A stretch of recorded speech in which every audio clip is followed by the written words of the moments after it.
The American idea is perfectly expressed, as we said earlier, in the Declaration of Independence. That is the central idea, that all men are created equal, endowed by their creator with certain unalienable rights. And that's why I think attempts to dethrone 1776, to claim that the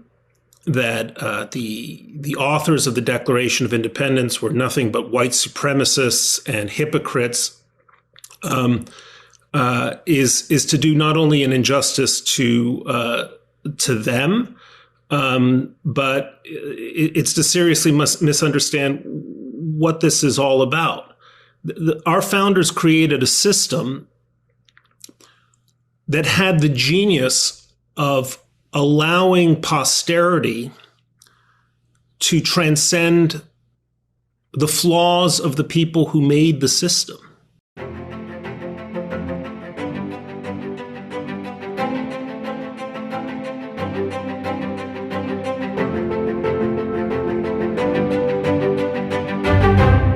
America is 250 years old. The ideas that formed it are older, ideas like freedom, justice, and respect for law. Some are newer, like equality under law. We're looking to historians like David McCullough and journalists like Bret Stephens to explain the American journey from 1776 to 2026. Bret Stephens is an opinion columnist for the New York Times. He has held the position since 2017. He was previously a foreign affairs columnist and deputy editorial page editor at the Wall Street Journal. In 2013, he received the Pulitzer Prize for commentary. From 2002 until 2004, he was editor-in-chief of the Jerusalem Post in Israel. Stephens holds degrees from the University of Chicago and the London School of Economics. This conversation comes at a critical moment, as many Americans are asking, what is the status of the American idea and of America itself? We'll talk of many things about America and also about the presidency of Donald Trump. Tomorrow, on the 4th of July, the late David McCullough in an archival conversation. Today, I'm pleased to welcome columnist for the New York Times, Bret Stephens. Thank you for joining me, Bret. Charlie, it's great to see you. Take me back 250 years.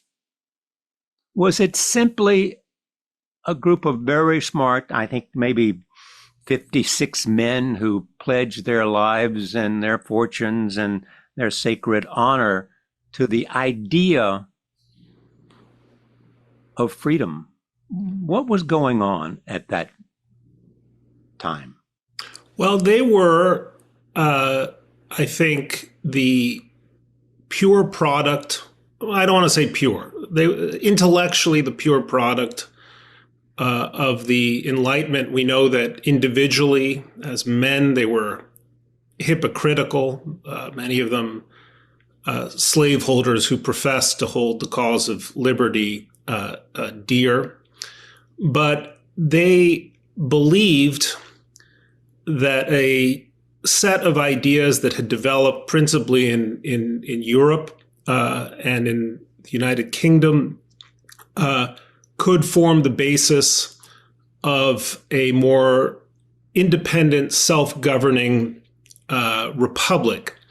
And, the word republic in the 18th century didn't have the best antecedents. It didn't necessarily have good connotations because this was also a civilization reared on stories of ancient Greece, where republics, democracies certainly had fallen apart. I mean, every single one of the founders had read Thucydides' History of the Peloponnesian War and knew that the idea of a self-governing polity hadn't always succeeded in practice.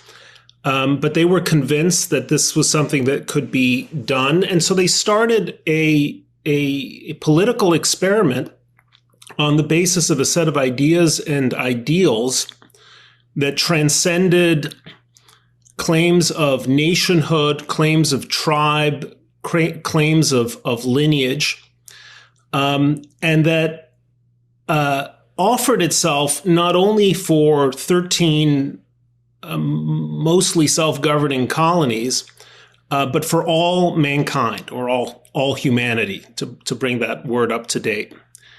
And that was an astonishing gamble. That, never mind the question of whether they could make themselves independent from Great Britain, which was a military question, a difficult military question. The larger question is whether that kind of experiment could succeed.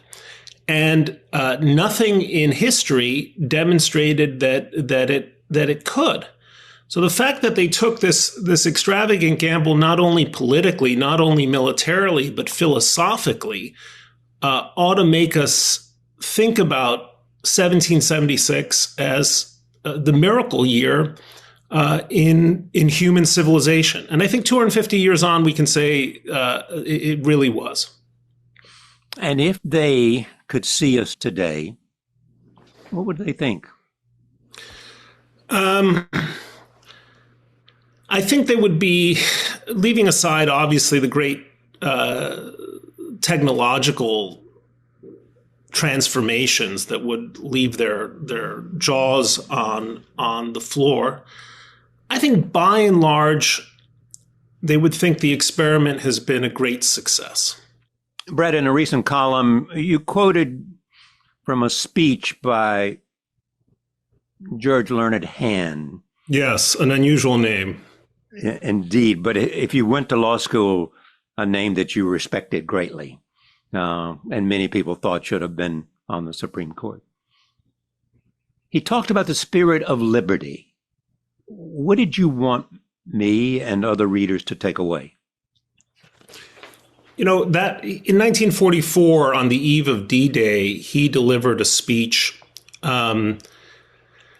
I think in New York City, I think it was in Central Park, in which he talked about how he defined the spirit of liberty. And of course, the context was a free society under considerable external threat, given the circumstances of the world. But he defined the spirit of liberty in personal and spiritual characterological terms. He said the spirit of liberty is the spirit which is not too sure that it is right. A wonderful phrase.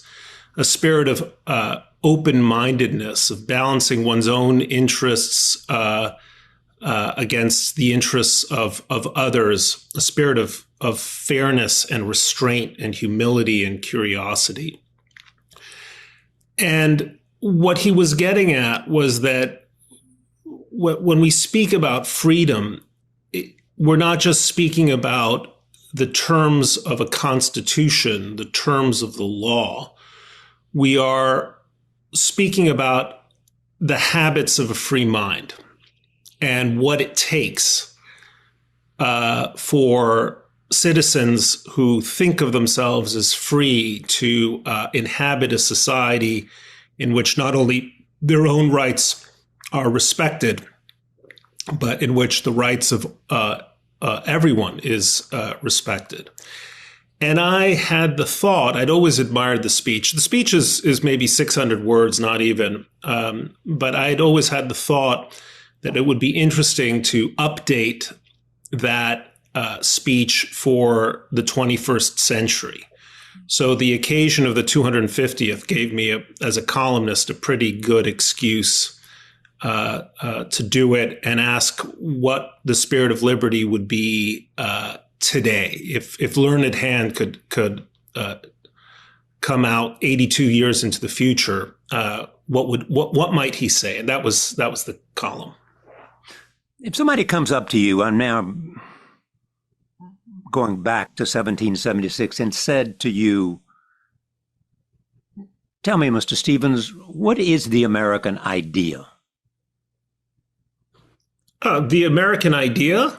I think the American idea is perfectly expressed, as we said earlier, in the Declaration of Independence. That is the central idea, that all men are created equal, endowed by their creator with certain unalienable rights. And that's why I think attempts to dethrone 1776, to claim that the authors of the Declaration of Independence were nothing but white supremacists and hypocrites, is to do not only an injustice to them, but it's to seriously misunderstand what this is all about. Our founders created a system that had the genius of allowing posterity to transcend the flaws of the people who made the system. I would add maybe one more phrase, also from our founding documents, this one from the Constitution, the phrase, a more perfect union. This idea that the job of government and society isn't to offer perfection, but offer avenues toward improvement, social improvement, economic mobility, political transformation, and so on. That's an astounding idea, Charlie, because other political systems present themselves, in effect, as the last word. And the United States created a system that had sufficient flexibility and sufficient humility to understand that what might be true in 1776 or 1787 or at other points in our history would be inadequate in the future. And so that idea in the American spirit of perfectibility and the pursuit of perfectibility, the pursuit of happiness, those are deeply American ideas. America is not wedded to a moment and to necessarily a specific way. It's not wedded really to a culture. It's wedded to this idea that what we are becoming is much more important than who we were or even who we are. And that's, I think, the American idea. Understanding that and appreciating that, where in 2026 have we lost our way? I think one area is that we have lost the sense that public character matters. And the most obvious example, obviously, is the character of the president. I wrote about this in the column. The idea that if your job is to see that the laws be faithfully executed, you must faithfully execute them yourself, both in letter and in spirit and unto the smallest detail. But I think that's also fallen by the wayside in just innumerable ways. You know, whenever I see old movies from the 40s and the 50s, you know, the first thing that strikes someone of my generation is how well dressed people are. Not necessarily always in a suit and a tie or a proper, you know, Sunday church dress, but even ordinary people who put in, who make an effort to sort of appear well, to speak well, to use profanity only privately and only sparingly. That, I think, has also evaporated in American public life, and I think that's actually a real loss. The idea that in public we owe it to others and to ourselves to present ourselves in a kind of a respectable and civilized way, that's gone away. That's, I think, probably one of the reasons I think of myself as conservative. And I'm not trying to be priggish, and I'm not trying to be, you know, I'm not walking around in a bow tie. But I am but I think that's a deeper problem than most people appreciate. That we don't have an idea that there are things you should not do in public, not say in public, ways you shouldn't behave. That's out of self-respect and out of public respect, and that's a real loss in the United States. Yeah, it reminds me of a notion that Ronald Reagan would never go into the Oval Office without a tie. And I think that view held for a long time, this sense of reverence for the office and for the institutions and for the people who elected him, that they revered the office, and so he should not only revere it as well, but show the way. And I think it's a transformation of the last 50 or 60 years in American life, that the person who counts the most is always going to be me, not, my family or my country, but me. Maybe that's an inheritance of the baby boomers. I don't want to say, I don't know, but I think it's problematic. If you cannot conceive of a higher good than your own self-gratification, and if this is true of 330 million Americans, then the country has real problems. And that's what, in the end, it is internal issues that could do most damage to the country in the next 50 years. Abraham Lincoln said in his first public speech to the Young Men's Lyceum in Springfield, Illinois in 1838, that America would never be brought down by an external enemy. It could only die by suicide. I think that was the line that he used. And I think that's basically right. Of course, he was anticipating the crisis of the house divided, and the spirit of lawlessness. But I think that's true today. All that being said, I am fundamentally an optimist about the future of the United States. I fundamentally think when I sort of survey all of the problems that we have today, including my dismay and disgust with the current president, I'm always reassured by this line from Bill Clinton that there's nothing wrong in America that can't be cured by what's right in America. And I think that's proven itself out time and again. I think it will do so again. I have a lot of friends, many of them older friends, who have just absolutely despaired about the state of the country. And I have to tell them, in 1976 at our bicentennial, we just lost the war in Vietnam. We'd just seen a president disgraced and run out of office. There were huge social transformations, not all of them positive. Times Square was a collection of porn theaters.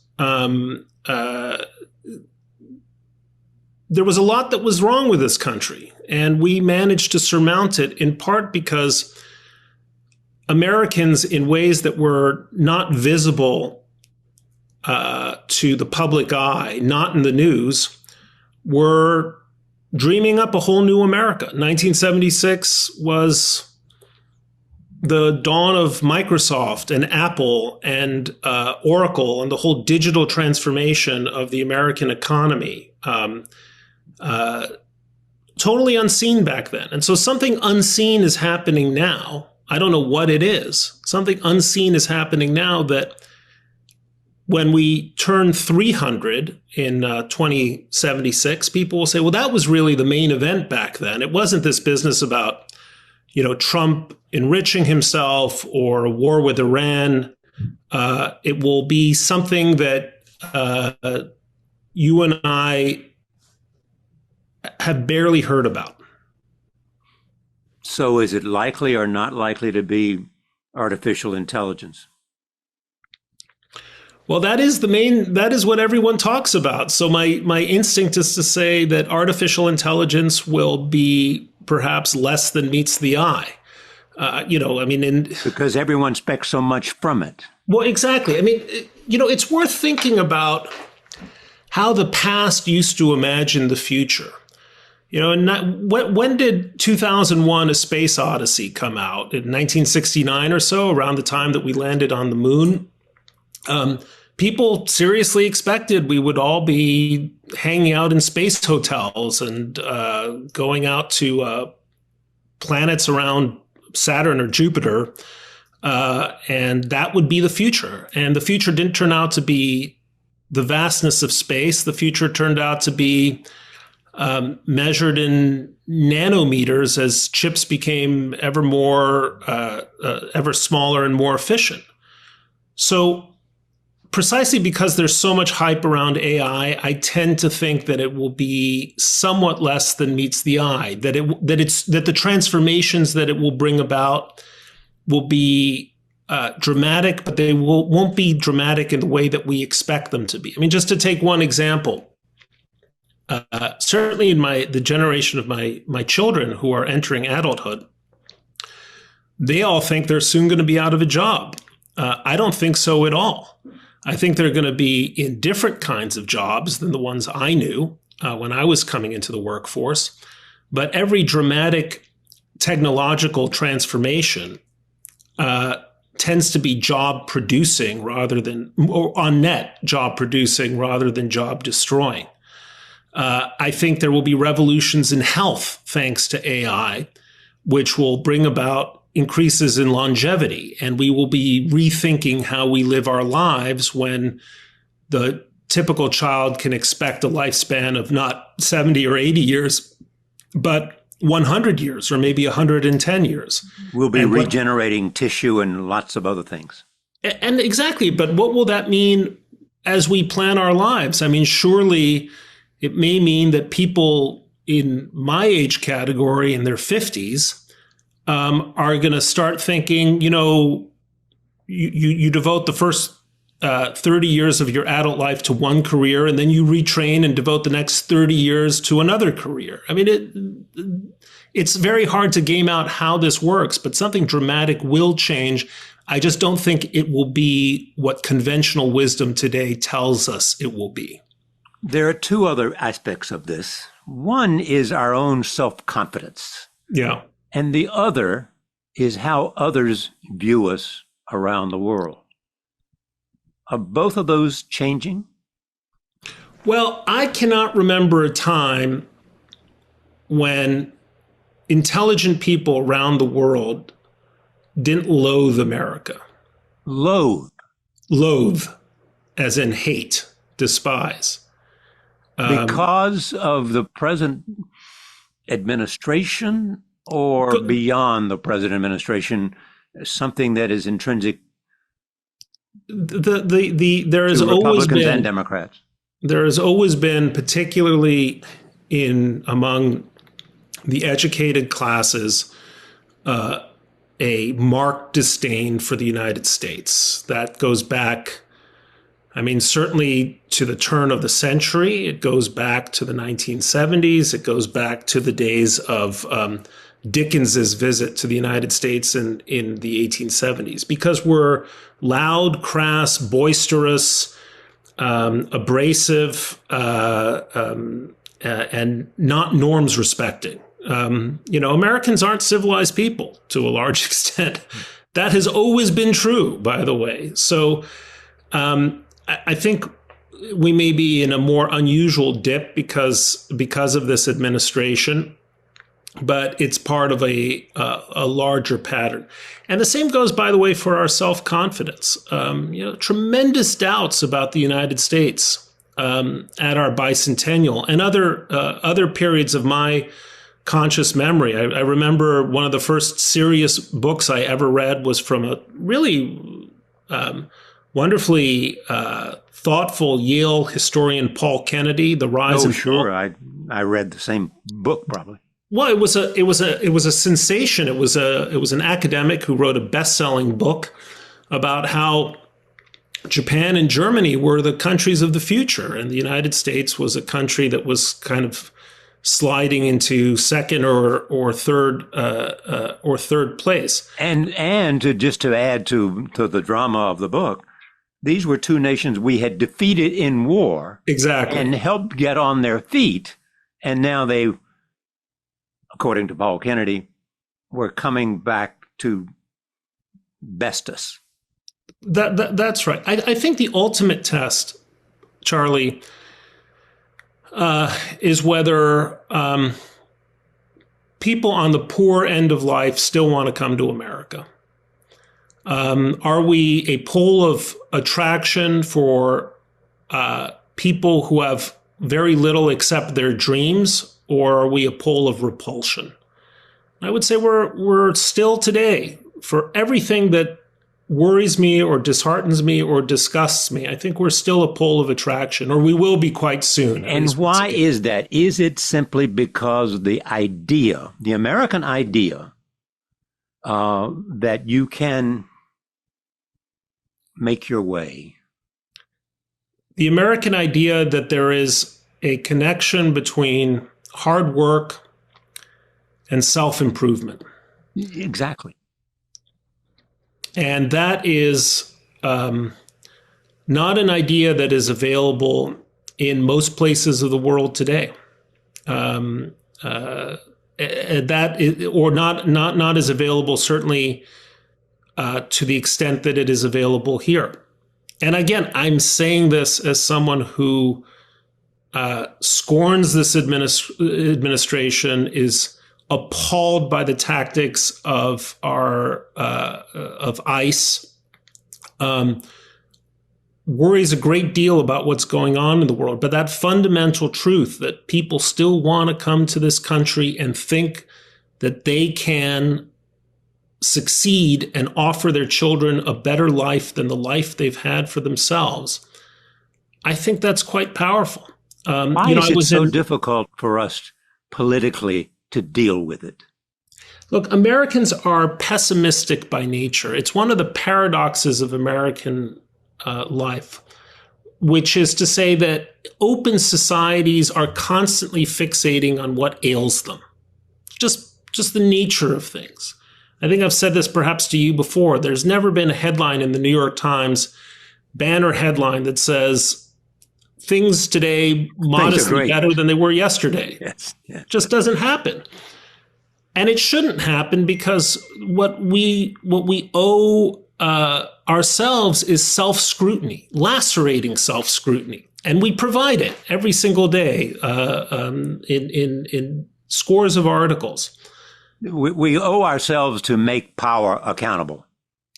We owe ourselves to make power accountable. We also owe ourselves to see and bring to light problems that in other societies are swept under the rug. You know, we barely talk, just to speak for a moment about our most serious competitor, not just economic and strategic competitor, but in a sense our most serious philosophical competitor, which is China. Why do we never speak of the fact that they have massive youth unemployment? That young Chinese people graduating, doing everything right, graduating from the top of their classes at their universities, can't find anything but gig work in China, if they find work at all. Why? Because the Chinese do not want to talk about it. They don't want to publicize the statistics, which are now, I believe, a state secret. They don't want to discuss it with foreigners. I doubt they want to discuss it even at the highest reaches of Chinese politics, because it is more convenient to them to pretend the problem doesn't exist. All they want to do is advertise their strengths and hide their weaknesses. But people or countries that do that inevitably stumble. It's like, it's the equivalent of ignoring a serious pain and imagining that if you just don't go to the doctor, it's going to go away on its own. It's a country that doesn't want to self-diagnose and therefore doesn't have plausible avenues towards curing itself in the time that it has to cure itself. So therefore you believe that America will just be fine in the next 50 years in its rivalry with China? No, in fact, I come to the opposite conclusion, which is that, my fear with China is that declining powers are more dangerous than rising ones.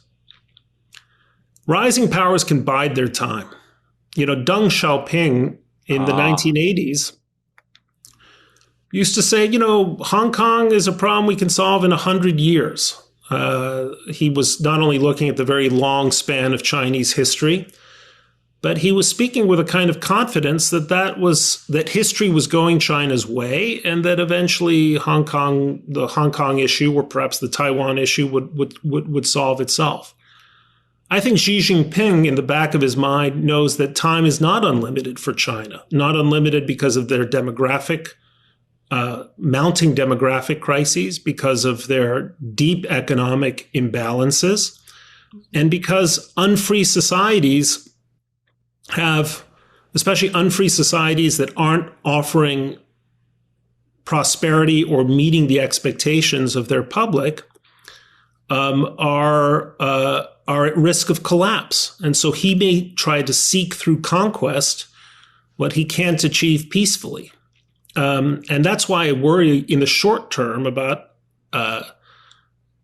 the strategic position of our alliances in East Asia. But my confidence in the long term is that free societies end up figuring things out and succeeding, often in ways that surprise ourselves.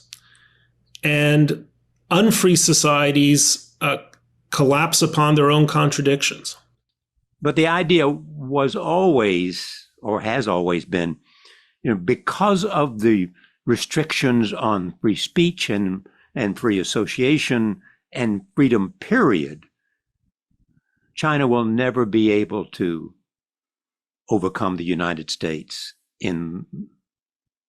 or even succeed America's role in the world. Listen, the Soviet Union had great scientific achievements. The Soviet Union put the first man in orbit, the first satellite into space. The Soviet Union constantly produced superior chess players and all kinds of other technologists and scientists. But the capacity of a society to produce an excellent elite, an excellent intellectual elite, or overachieve in certain prestige industries like artificial intelligence or robotics or EVs, is not a mark of social health. The real mark of social health is, can a society take an average person with average intelligence and find a way and offer structures and avenues for that person to thrive in life? That's the real mark of a thriving and successful society. And that's what you argue we're doing well? That's funny. Roman Hruska, if you remember that name, I do. Senator from Nebraska. Yes. Roman Hruska once said, I think during a question of a judicial nomination from Richard Nixon, I think it was Harold Carswell. From South Carolina. Nixon nominated Carswell to sit on the Supreme Court. The allegation was Carswell was an academic or a legal mediocrity. And Hruska said something like, well, there should be a place for the mediocre man on the Supreme Court. They deserve a little bit of representation. And of course, in some ways, the comment is farcical. But there's a sort of wisdom that the mediocre man deserves, in Hruska's words, a little chance, and a little representation. Our strength is that a lot of fairly average people can do really well in America. Maybe they're not going to be Nobel Prize winning economists or scientists. Maybe they're not going to be the CEOs of huge corporations, but they're going to be okay. And they can live reasonably well, too. They can live reasonably well, and they can be contented. Now, I know that some people listening to this will say, well, that's not nearly as true today as it was 50 years ago or 60 years ago, and that there may be something to that. And they will also say that under this administration, an America that was once a pole of attraction around the world has itself become a pole of repulsion because of the president's threats to our allies and his disdain for immigrants. My bet, Charlie, is that the moment we are going through politically, on account of this administration, is not the new direction for the United States. That this is a parenthesis in American history, not the next long chapter. I hope I'm right.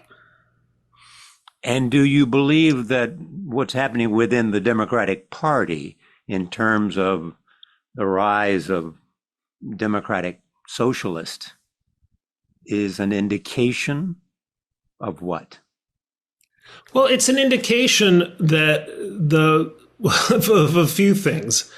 It's an indication that when you have a small number of motivated voters in a system in which primary elections are often much more consequential than general elections, in part thanks to partisan gerrymanders,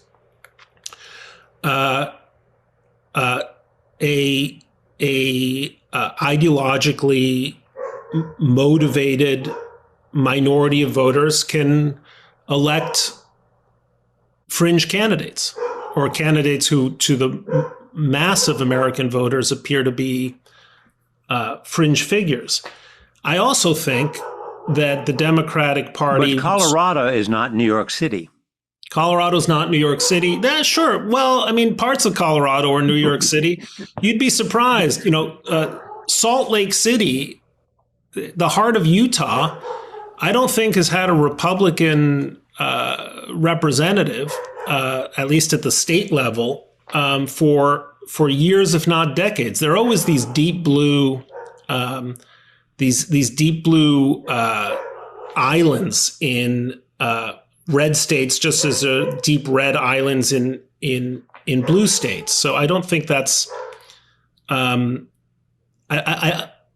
not sure what that tells you about the direction of the country. What I do think will happen is that the Democrats who are not democratic socialists, who want a liberal party, not a left-wing party, who want a party that respects free markets, not one that disdains them, that believes in control of borders, not open borders, and so on, that party is going to find ways to reassert itself. And it will probably find ways to reassert itself after some of these candidates either lose their races or become such lightning rods and such problems for the party at large that they move voters into the Republican corner. I heard Rahm Emanuel say this on television the other day, but the job of a successful party is not to turn blue districts cobalt blue.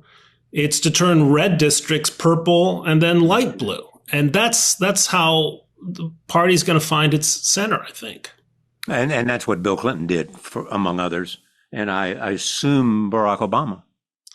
Certainly in 2008, Barack Obama was able to do that. Then I think he steered too far to the left, much as Bill Clinton did in his first 2 years, got drubbed in Congress and then sort of rebalanced. And that's the way American politics has always operated.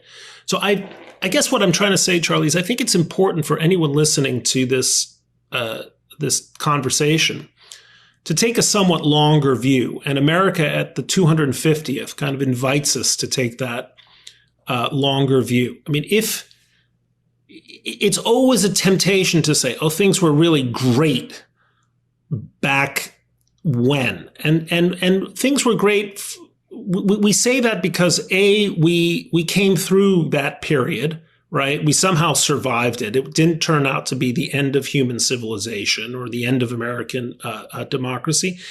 And we choose to see positive aspects of American life and not the negative ones that were so evident to the people living in those times. America in 1876 at our centennial, right, had all kinds of reasons to worry deeply about the fate of the nation. I mean, the South after I'm just taking this off the top of my head.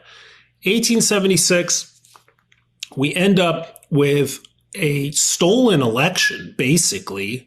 Remember, Rutherford Hayes was known as Rutherfraud Hayes in his time, right?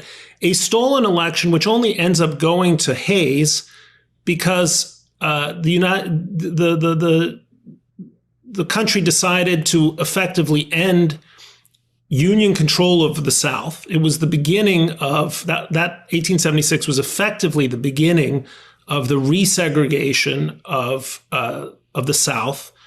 We no longer had black representatives coming out of the South for the next nearly 100 years. The age of the robber barons was upon America. There was violence, increasing violence from anarchists, the terrorist factions of their day. And we had a boom and bust cycle in the American economy that led to a succession of extremely steep depressions because we didn't have mechanisms in the American government to in any way regulate the economy or smooth out economic cycles. An American in 1876, especially an intellectual American and a worrywart, would say things are not necessarily going well. And by the way, it had just concluded the administration of Ulysses S. Grant, now a national hero, then considered something of a corrupt and inept president.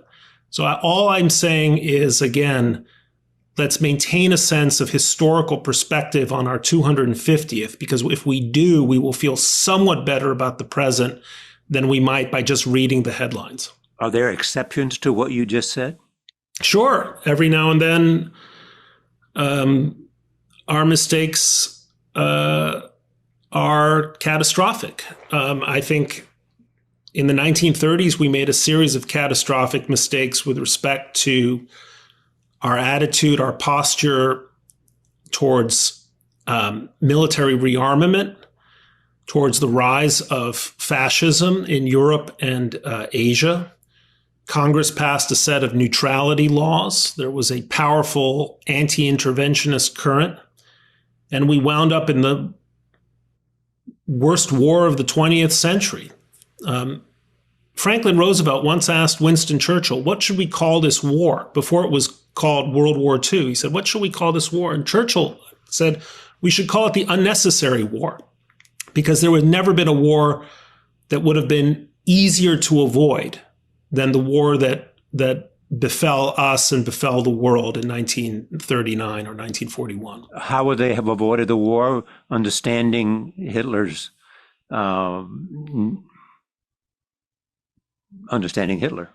Well, before Hitler came to power, by being more magnanimous rather than punitive in terms of the way we treated Germany. You're talking about the consequences of World War I.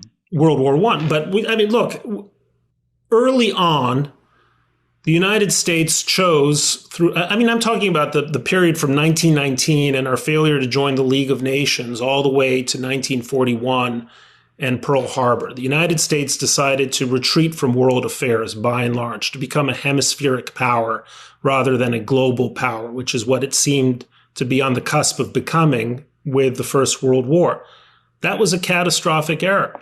The fact that the United States, again, you hear voices in this administration saying, let's become a hemispheric power and turn and kind of revert to the old spheres of influence model in global affairs. And give China leeway in Asia and Russia leeway in Central America and in Europe. In Central Europe, which was the idea which the administration arrived at, certainly when it came back to office. I think that's a catastrophic idea. I think the trade barriers that we have erected, they have, a distinct resonance to the era of the Smoot-Hawley tariffs, 1930, and the beggar thy neighbor policies that followed. The idea that we might effectively withdraw from NATO or turn NATO into a zombie organization, that's another catastrophic possibility. So I don't want to discount the fact that we can still do ourselves grave harm I just think that on our birthday, it behooves us not to doomsay as much as we might be tempted. And how do you change the image of America around the world? As you said, too many countries loathe us. Well, and the tragedy is that increasingly people loathe us for reasons I struggle to discount. I mean, when we threaten a little country like Denmark with Greenland, with the threat of seizing Greenland, and do so in the kind of mafia-like way that President Trump did so in Davos. I was present for that performance of his. We give every Dane a reason to ask themselves, why be friends with the United States? And I hope if there's someone in Copenhagen or elsewhere in Denmark listening to this, I hope they know that the president of the United States, powerful as he may be, is not merely an emblem of the character of the American people. I mean, it used to be said, occasionally said, you could go to certain countries, and if the leaders hated us, chances are, I think Iran was one of them, the people liked America. Yeah. And you would find the reverse of that, that if the leaders loved us, the people didn't necessarily. And some would suggest other people, other countries in the Gulf region. What about morality? And what about America standing for something bigger and better? I've been thinking of the federal judge who sentenced the 19th hijacker to a life in prison. The hijacker who didn't get on the plane on 9/11. Zacarias Moussaoui, I think is his name. He's somewhere in the Supermax prison out in Colorado. The judge who sentenced him to life in prison said to him, I want you to look at this flag behind me, and I want you to remember that this flag stands for freedom. And long after you have turned to ashes in your prison or dust in your prison, that flag will still stand for freedom. I'm paraphrasing her, but it was a powerful speech and it left an impression on me. And when I really worry about the United States, and again, I try to keep these fears in proportion, I worry that too many Americans are prone to forget that our flag stands for something, and that word is freedom. The me quality of the baby boom and the post-baby boom mentality and the narcissism of the president, this very term, America First, tempts us to forget that America's greatness stands on the fact that we have not only stood for freedom, but we've been willing to sacrifice for it in blood as well as treasure. And that it's those sacrifices that have not only made us powerful, but have made us great.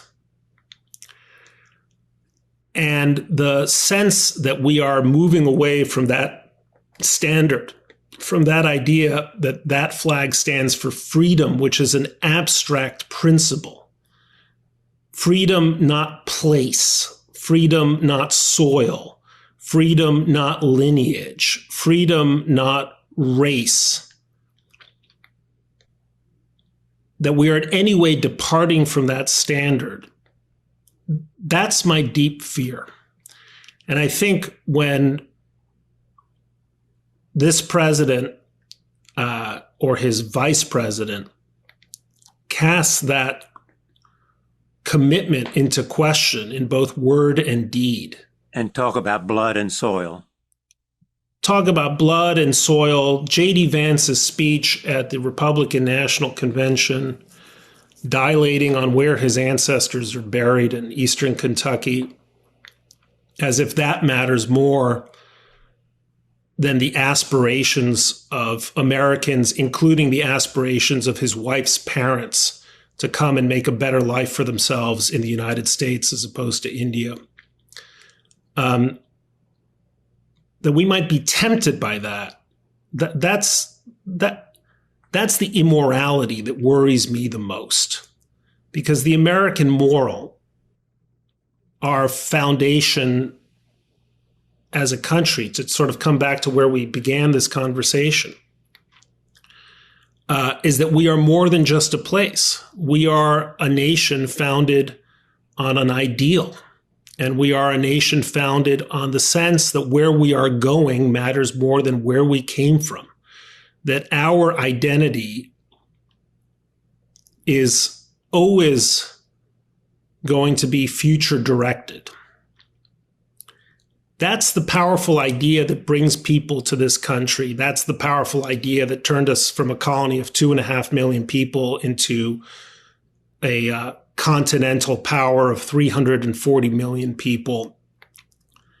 That's what motivates everyone involved in the economy to get up in the morning.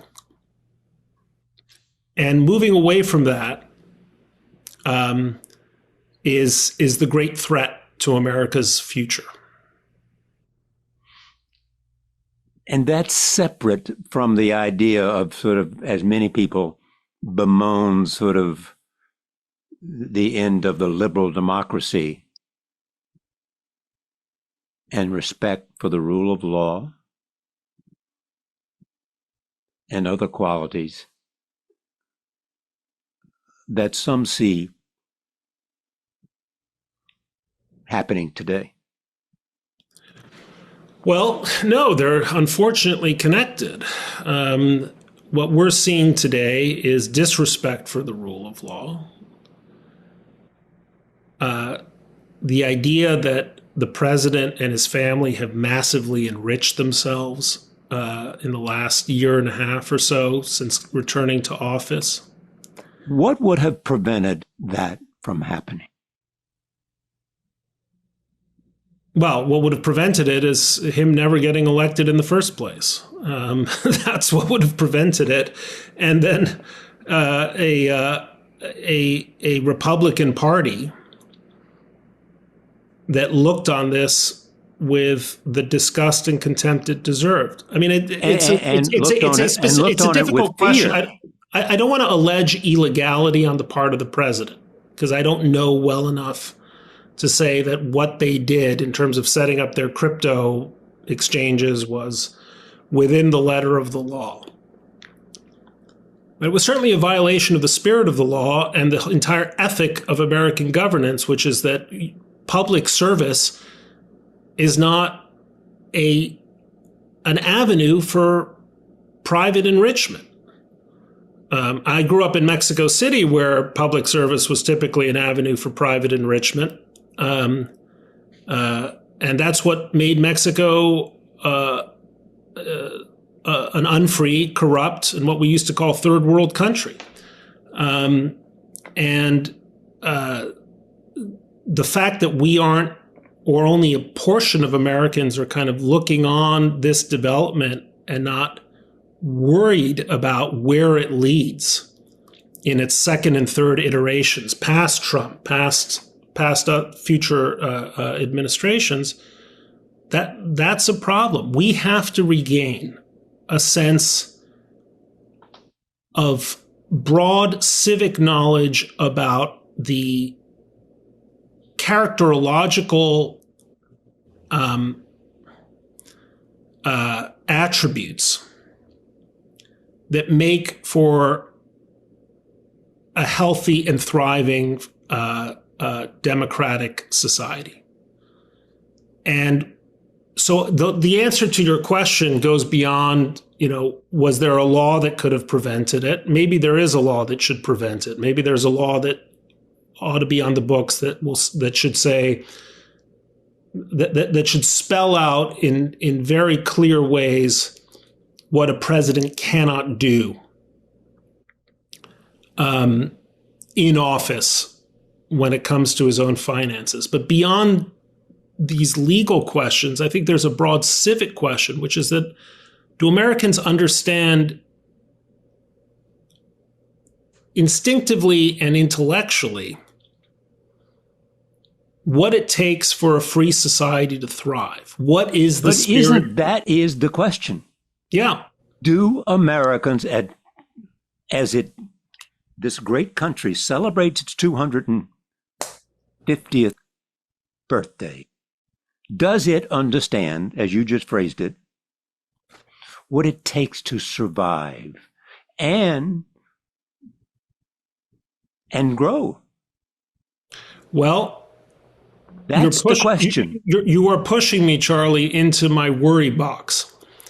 And in that box, I am worried that we do not understand it anymore, that the attenuation of any form of civic knowledge, especially among young people, is so far advanced that it's going to have rippling consequences in terms of our ability to stay free.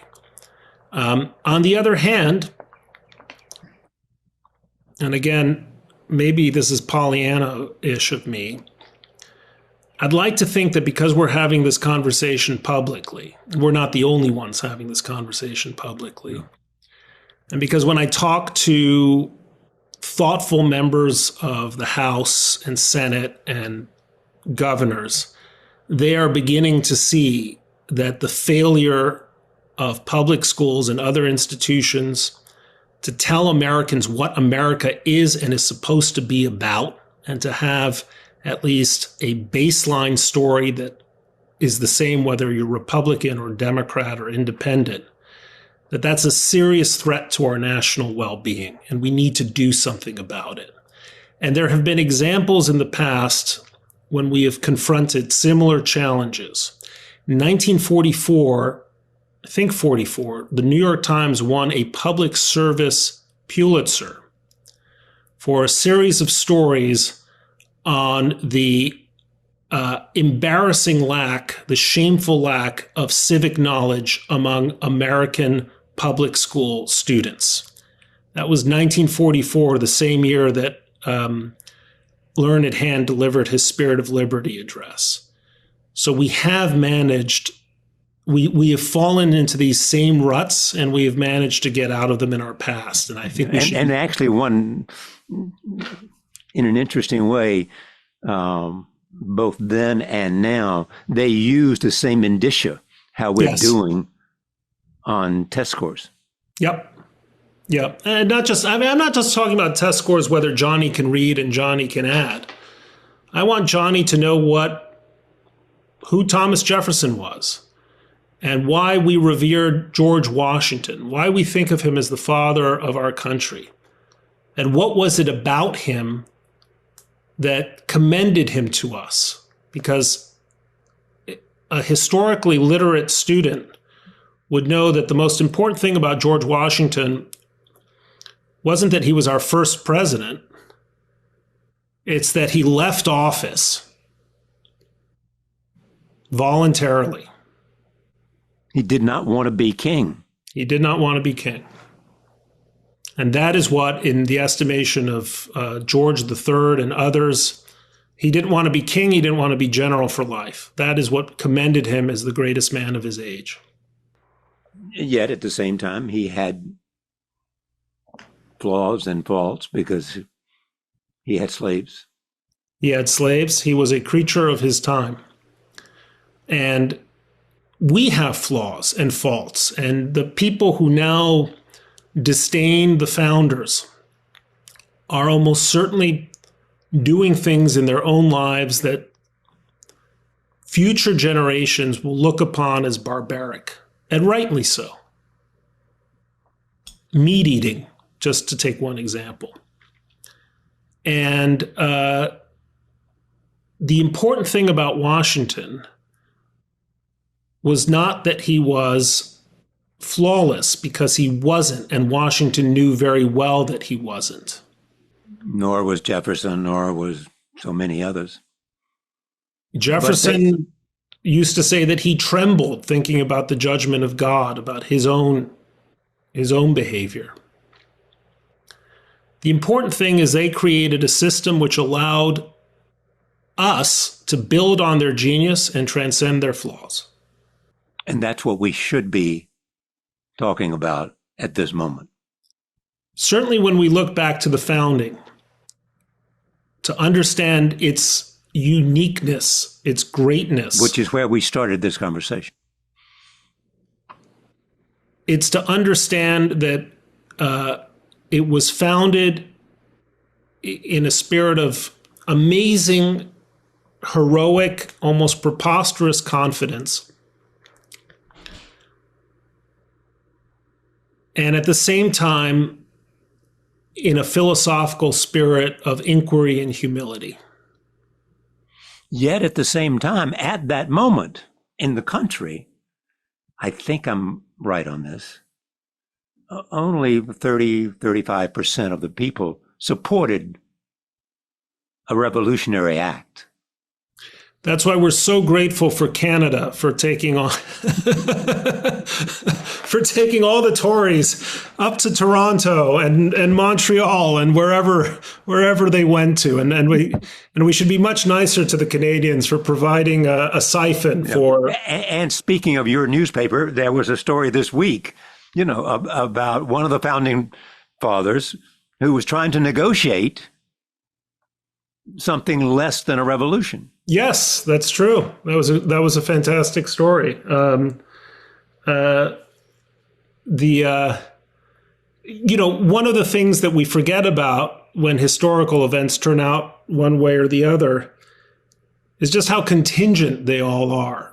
How very improbable it was that 2.5 million, not even, as you said, a fraction of 2.5 million colonists could shake off the political dominion of the greatest empire on earth at the time. And to do so, to make that commitment, for many of them, they were risking everything. They were risking life, fortune, sacred honor. I don't know if this is apocryphal, but what's the line attributed to Franklin? If we don't hang together, we'll all hang separately. Something to that effect. That's one. And, Madam, a republic if we can keep it. That was 1787. That was a few years later. But yes, a republic if we can keep it. The sense that,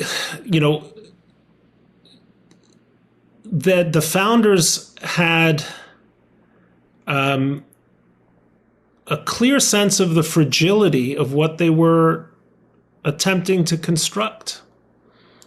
And yet they succeeded. Most other republics fell apart within years or decades. Yeah.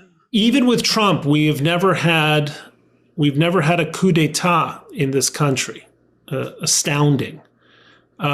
We've never had a genuine dictator, that is to say, someone who refused to submit to an election. Trump came close in 2020, but he did go. We've never had social screaming collapse. And denying the results. Screaming and denying the results. The only thing that we did have was the Civil War and secession. No small Which raises this question. Have there been put in place legal reasons or legal means to change the result of an election? How do you mean? I'm not saying that very well. So, do you worry that even if the administration, the Republicans and the administration of Donald Trump loses the election, they will not stand by that result. Well, they may not want to stand by the result, but I'm confident that they will be forced to do so. And, and do you have confidence? I mean, because I want you to speak to the three branches of government. And we have seen this week on the part of the Supreme Court results that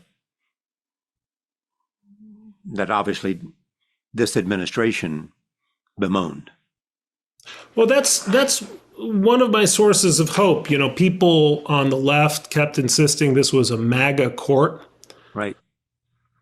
That the three justices that Trump appointed would all bend the knee towards him and in fact, even though the administration had some victories in court this term on the two things that mattered to it most, and the 2 points that I think where constitutional principle was really at stake, tariffs and the president's right to unilaterally impose tariffs, and then the birthright citizenship question, the court ruled squarely against the administration.